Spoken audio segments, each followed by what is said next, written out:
কাউকে ওভাবে বলা হয়নি। সো সন্তানের বিষয়টি এবং সন্তানের বিষয়টাও কিন্তু প্ল্যান ছিল। আমি কিন্তু প্রেগন্যান্ট অবস্থাতেও আমি শুটিং করেছি। একটা মানুষের নৈতিকতা আমার মনে হয় থাকা উচিত। বিকজ সবারই একটা বিবেক আছে। এতদিন ধরে তো এই বিষয়গুলো আসেনি সামনে। তাহলে কোথায় মানে কি হয়ে গেল একটা সুন্দর ঈদের পরে এই জিনিসগুলো এভাবে আসছে? কন্যা সন্তানকে নিয়ে কাঁদতে কাঁদতে লাইভে এলো নায়িকা শবনম বুবলি। লাইভে বুবলি বলেন, সাকিব সবসময় আমাকে ইউজ করে, সে আমাকে প্রেগনেন্ট বানিয়েছে, কিন্তু আমি যখন সবাইকে বিষয়টা জানাতে চেয়েছি তখন সে আমাকে ডিভোর্সের ভয় দেখায়। যে আমাকে বলাই হয়েছে বাচ্চা নিলে ডিভোর্স দিবে। বলা হয়েছে যে আমি যদি বেবি নেই তাহলে আমাকে ডিভোর্স, আমাকে সংসার না হলে বাচ্চা, দুটার একটা চুজ করতে বলা হয়েছে।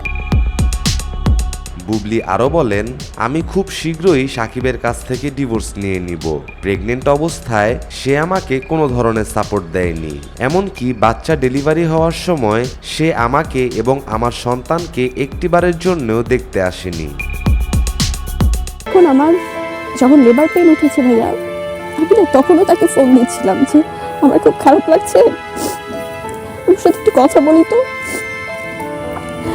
আমি পাইনি তাকে, এমার্জেন্সি নাম্বারে ফোন দিলাম। ফোন দিয়ে আমি হসপিটাল, আমি ওদেরকে ফোন দিয়ে বললাম আমার I need to go to the hospital, আমি পারছি না, আমার খুব খারাপ লাগছে। লাইভে এসে বুবলি ভালো একটি কাজ করেছেন, দেশের জনগণকে শাকিব খানের আসল রূপটা দেখিয়ে দিয়েছে। শাকিবের উচিত এখন অন্তত বুবলির সন্তানটাকে স্বীকৃতি দেওয়া।